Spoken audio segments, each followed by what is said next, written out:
Hello friends, myself Ajay Datania. Last વિડિયોમાં આપણે પ્રકરણ 12 બીજગણિતીય પદાવલીની સમજ મેળવી હતી। હવે આપણે પ્રકરણ 13 ઘાત અને ઘાતાંક તેની સમજ મેળવીશું। સૌથી પહેલા સમજીશું કે ઘાત અને ઘાતાંક શું છે। તો આપણે અહીંયા એક સંખ્યા લઈએ છીએ કે 16 આપેલ છે, તો 16 ના અવયવ પાડીએ તો એના અવિભાજ્ય અવયવો પાડતા 2 * 2 * 2 * 2 એટલે કે અહીંયા 2 દુ 4 4 દુ 8 8 દુ 16। તો આ 16 ના અવિભાજ્ય અવયવ પડ્યા અને અહીંયા 2 * 2 * 2 * 2 ચાર વખત આવે, એટલે 2 * 2 ચાર વખત આવે છે, તો એને આપણે ઘાત સ્વરૂપે લખીએ તો 2 ની 4 ઘાત થઈ કહેવાય। એટલે અહીંયા 2 એ શું કહેવાશે? આધાર કહેવાશે। 2 ને આધાર કહેવાશે અને 4 એ શું કહેવાશે? તો કે 4 એ એની શું કહેવાશે? ઘાત કહેવાશે। તો 4 ને ઘાત કહેવાશે, 2 ને આધાર કહેવાશે। તો અહીંયા કોઈ પણ સંખ્યા આપેલી હોય એને ઘાત સ્વરૂપે આપણને લખતા આવડવું જોઈએ। તો અહીંયા 2 ની 4 ઘાત એનું ઘાતાંક સ્વરૂપ થયું। તો એનું ઘાતાંક સ્વરૂપ છે જેમાં 2 એ આધાર છે અને 4 એ ઘાત છે। એને વંચાશે કેવી રીતે? તો એને વંચાશે કે 2 ની 4 ઘાત, અહીંયા જે 2 ની 4 ઘાત લખીએ છીએ તો એને શબ્દોમાં વાંચીએ તો એને વંચાય કેમ? તો એને વંચાય કે 2 ની 4 ઘાત એમ એને શબ્દોમાં વંચાય છે। તો આપણે સમજ મેળવીએ અહીંયા કે 2 ની 4 ઘાત જે છે એમાં આધાર 2 છે અને એની ઘાત 4 કહેવાશે અને આ એનું ઘાતાંક સ્વરૂપ કહેવાશે। તો એવી જ રીતે આપણે સ્વાધ્યાય 13.1 છે એનો પ્રશ્ન નંબર પહેલો સમજીએ, જે કિંમત શોધોને લખતો છે કે કિંમત શોધો। તો 2 ની 6 ઘાત આપી છે તેની આપણે કિંમત શોધવાની છે, એટલે અહીંયા 2 ની 6 ઘાત છે એટલે આપણે 2 ને કેટલી વખત લખવા પડશે? તો 6 વખત, એટલે કે 2 * 2 * 2 * 2 * 2 અને * 2, એટલે કે અહીંયા આપણે આ 6 વખત લખ્યા। તો આનો ગુણાકાર કરવાથી જે જવાબ આવશે એ 2 ની 6 ઘાતની કિંમત થઈ કહેવાય। તો એની કિંમત જે આવે છે એ જોઈએ। તો અહીંયા 2 દુ 4 4 દુ 8 8 દુ 16 16 દુ 32 અને 32 દુ 64, એટલે 2 ની 6 ઘાતની કિંમત કેટલી થઈ? તો અહીંયા આપણે લખીએ છીએ કે 2 ની 6 ઘાતની કિંમત આવશે 64। તો 64 એની કિંમત થઈ કહેવાશે। તો કિંમત આપણે આવી રીતે શોધતા શીખ્યા। હજુ બીજો એક પ્રશ્ન સમજીએ કે 9 ની 3 ઘાત છે, તો એની આપણે કિંમત શોધવી છે, તો એને કેવી રીતે લખીશું? તો કે 9 છે એને 3 વખત લખીશું અહીંયા ગુણાકારના સંકેતની સાથે 9 * 9 * 9, એટલે 9 ની 3 ઘાત છે એને 9 3 વખત લખવા પડે। હવે એનો ગુણાકાર કરીશું તો એની કિંમત આપણને પ્રાપ્ત થશે। તો અહીંયા કિંમત આવશે 9 * 9 એટલે 9 9 81, એટલે 9 9 81 થયા। હવે 81 * 9 કરવા પડશે। તો અહીંયા આપણે 81 * 9 ચેક કરીએ તો 9 એકા 9 અને 9 ઈઠા 72 અથવા 8 9 72 પણ થાય છે, એટલે જવાબ આવશે આપણો કેટલો? 729। તો અહીંયા આની કિંમત થશે 9 9 81 ને 81 નવા અહીંયા લખીશું 729। તો પ્રશ્ન નંબર 1 કિંમત શોધવાની રીત શીખ્યા। ત્યાર પછી હવે ઘાત સ્વરૂપે લખો। પ્રશ્ન નંબર 2 છે તે સમજીએ કે ઘાત સ્વરૂપે લખો 6 * 6 * 6 * 6 6 કેટલી વખત આપેલ છે?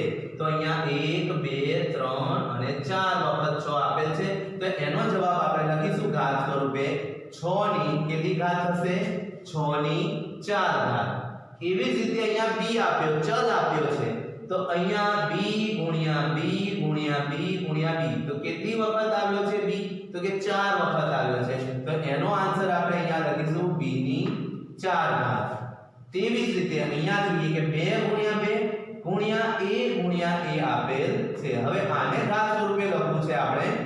ઘાત સ્વરૂપે લખવા માટે અહીંયા બે આધાર આ સરખા છે, આ બે આધાર સરખા છે, તો અહીંયા જે બે વખત આપ્યા છે તો એને લખવાનું 2 ની 2 ઘાત, પછી ગુણાકારની નિશાની કરવાની, a કેટલી વખત છે 2 વખત, તો a ની 2 ઘાત.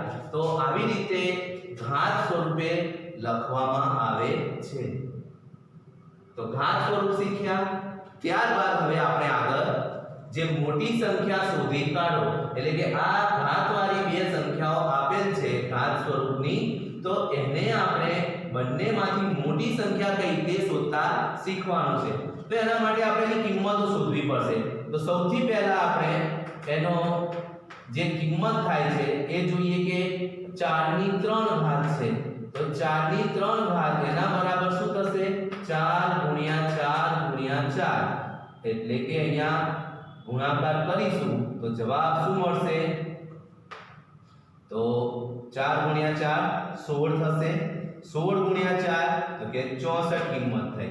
તો 4 ની 3 ઘાતની કિંમત 64 થાય છે. એવી જ રીતે 3 ની 4 ઘાત, તો 3 ની 4 ઘાત એની કિંમત પણ શોધી દઈએ કે 3 ગુણ્યા 3 ગુણ્યા 3 ગુણ્યા 3 એમ 4 વખત લખ્યા બાદ એનો ગુણાકાર કરીશું તો અહીંયા જે જવાબ આવે એ જોઈએ કે 3 તરી 9, 9 તરી 27 અને 27 તરી 81 થયા. તો અહીંયા જવાબ આવ્યો 81. તો 3 ની 4 ઘાતની કિંમત 81 થઈ, અહીંયા 4 ની 3 ઘાત એની કિંમત 64 થઈ, એટલે 64 કરતા 81 મોટી કિંમત છે. તો અહીંયા આ બંનેમાંથી કઈ રકમ મોટી કહેવાશે 3 ની 4 ઘાત. એટલે આપણે અહીંયા લખી શકીએ છીએ કે 64 કરતા મોટી કિંમત છે કઈ 81. તો માટે આપણે લખી શકીએ કે 3 ની 4 ઘાત મોટી છે, 3 ની 4 ઘાત. આપણે અહીંયા એના માટે આ નિશાની કરીશું કોના કરતા 4 ની 3 ઘાત કરતા. તો આપણને કહ્યું કે મોટી સંખ્યા શોધી કાઢો, તો બંનેમાંથી મોટી સંખ્યા કઈ છે, તો 3 ની 4 ઘાત મોટી છે 4 ની 3 ઘાત કરતા, કારણ કે અહીંયા એની કિંમત થઈ ગઈ 4 ની 3 ઘાતની કિંમત 64 થાય છે, જ્યારે 3 ની 4 ઘાતની કિંમત 81 થાય છે. તો આવી રીતે આપણો આન્સર ટૂંકમાં અહીંયા સંકેતમાં દર્શાવવાનો. ત્યાર પછી હવે આપણે આગળ પ્રશ્ન 5 છે કે અવિભાજ્ય અવયવ પાડીને તેના ગુણાકારને ઘાત સ્વરૂપે દર્શાવો. તો એનો જે ગુણાકાર છે એને ઘાત સ્વરૂપે દર્શાવવાનો છે. તો કે 648 છે એના જે અવયવ છે એ કેવા અવયવ પાડવાના, અવિભાજ્ય અવયવ. તો એના માટે આપણે 648 ના અવયવ પાડીશું. 648 આવી રીતે લખવાના. એને સૌથી પહેલા 2 વડે ભાગીશું. તો 2 વડે 648 ને ભાગી તો અહીંયા 648 ભાગ્યા 2 તમે ભાગાકાર રફ કામમાં પણ ગણિત કરી શકો છો અને મૌખિક આવડે તો મૌખિક ભાગાકાર પણ ગણી શકો છો. અહીંયા 648 ને 2 ભાગીએ તો 2 તરી 6, અહીંયા 4 છે તો 2 દુ 4 અને અહીંયા 2 ચોક 8, એટલે 324 દુ 648 થયા. ત્યારબાદ ફરી 2 વડે ભાગાકાર કરીશું. તો 324 ને 2 વડે ભાગીશું તો એના માટે 3 2 એકા 2 કરીશું. 3 માંથી 2 જશે એટલે 1 વધશે તો અહીંયા 12 થશે. 2 6 12 અને 2 દુ 4. જો તમને મૌખિક ભાગાકાર ન ફાવે તો તમે રફ કામમાં 324 ભાગ્યા 2 કરીને પણ ભાગફળ તમારું 162 મેળવી શકો છો. હવે 162 ને ફરી 2 વડે ભાગવાના. તો 2 વડે ભાગતા 2 એઠા પહેલા 16 લઈશું તો 2 એઠા 16 અને 2 એકા 2 81 આવ્યા. ફરી 81 ને આપણે 2 વડે નહીં ભગાય, એકમના સ્થાનમાં એકી સંખ્યા છે એટલે જ્યારે એકમના સ્થાનમાં બેકી સંખ્યાઓ હોય તો જ તેને 2 વડે ભગાય. અહીં એકી સંખ્યા આવી એટલે આગળ આપણે 3 વડે ભાગ ચલાવીશું. તો 3 વડે ભાગ ચલાવતા અહીંયા 3 દુ 6 અને 2 વધ્યા 3 સિત્તા 21 એટલે 27 તરી 81 થયા. હજી 3 વડે ચલાવીશું.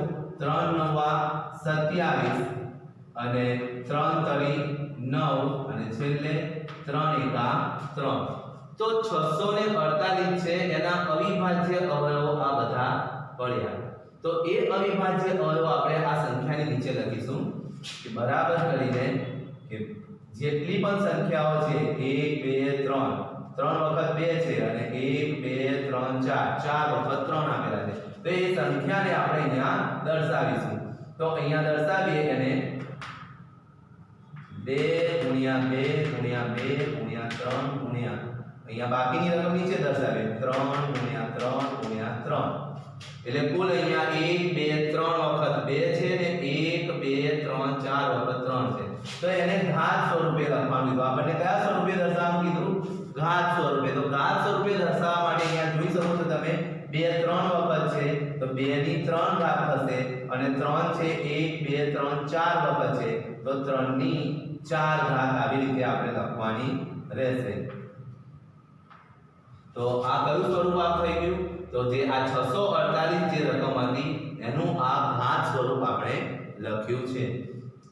તો ઘાત સ્વરૂપ આવી રીતે અવિભાજ્ય અવયવ પાડી જેટલા અવયવ આવે એ પ્રમાણે એને ઘાત સ્વરૂપે દર્શાવવાના રહેશે. ત્યાર પછી પ્રશ્ન નંબર 6 સમજીએ સાદુરૂપ આપો. સાદુરૂપ આપો એટલે કે ટૂંકમાં એના જે ઘાત આપેલ છે એ પ્રમાણે એ સંખ્યા એટલી વાર લખી એનો ગુણાકાર કરી અને આપણે કિંમત એની શોધવાની રહેશે. તો અહીંયા સાદુરૂપ આપી એમાં 7 ની 2 ઘાત ગુણ્યા 2 ની 2 ઘાત. એનો અર્થ એવો થશે કે 7 કેટલી વખત? તો 7 ગુણ્યા 7 એ 2 વખત. એને કૌંસમાં લઈ લઈએ. પહેલા 7 નો 7 ગુણ્યા 7 કર્યું. ફરી એનો ગુણાકાર કોની સાથે કરીશું આપણે? તો કે અહીંયા 2 ની 2 ઘાત છે તો 2 ગુણ્યા 2 સાથે. તો અહીંયા 7 ગુણ્યા 7 કેટલા થશે? 49 ગુણ્યા અહીંયા 2 દુ 4. તો હવે 49 ગુણ્યા 4 કરીશું તો આપણા સાદારૂપ જે આપવાનો જવાબ આવશે એ આપણને મળશે. 49 ગુણ્યા 4 કરીશું તો અહીંયા સાઈડમાં આપણે એનો ગુણાકાર કરી જોઈએ છીએ.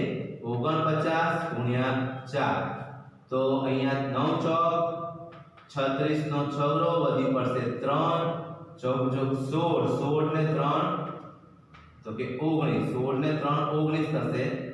તો 196 49 ચોક 196 આનો જવાબ આવશે કે 7 ની 2 ઘાત ગુણ્યા 2 ની 2 ઘાત એનું સાદું રૂપ આપતા કિંમત થઈ 196. આ ગુણાકાર પણ આપણે સમજ્યા. એવી જ રીતે જો ઋણ સંખ્યાઓ આપેલી હોય એને પણ સાદું રૂપ આપો એ રીત પ્રમાણે આપણે શોધી શકીએ છીએ કે ઋણ સંખ્યાઓ જે છે તો અહીંયા -3 છે એની કોઈ ઘાત નથી આપી. જેની ઘાત નથી આપી એ સંખ્યા એક વખત આપેલ છે એમ સમજવાનું. તો -3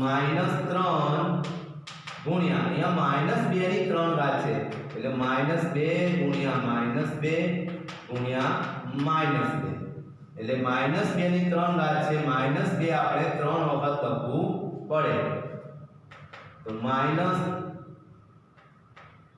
-3 અને ગુણ્યા -2 લખી દીધા. આ બંને ઋણ સંખ્યાઓ છે. અહીંયા પણ બે ઋણ છે. આ બે ઋણ સંખ્યાઓનો ગુણાકાર કરીએ તો 2 દુ કેટલા થશે?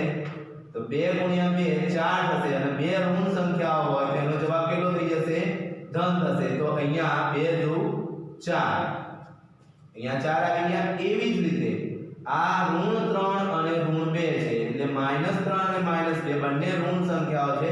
એમનો ગુણાકાર કરીએ તો આ બંનેનો ગુણાકાર કરીશું તો 3 ગુણે 6 આવશે અને 6 ગુણ્યા 4 કરીશું તો 6 ચોક 24 જવાબ મળશે.